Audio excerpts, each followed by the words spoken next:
Hey guys, so today we're going to talk about volume in this video lesson. Please make sure you have the notes in front of you, and then go ahead and take a look at our first question. It asks us to determine the volume of the rectangular prism below. So in this figure, it does not give us our dimensions, so we really need to start by labeling our length, our width, and our height. So remember, the formula for volume is volume equals length times width times height.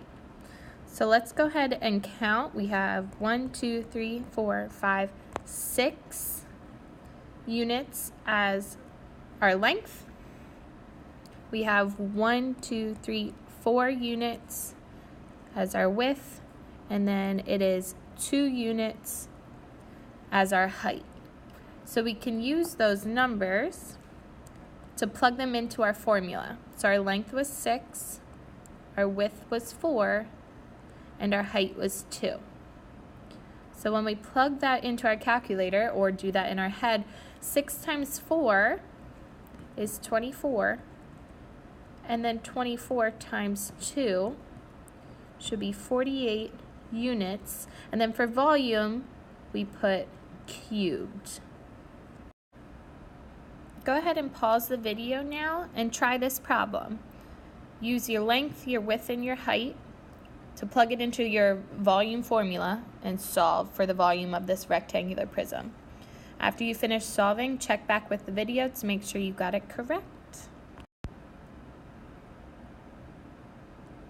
So you should have done volume equals length times width times height, and in this case they label your dimensions.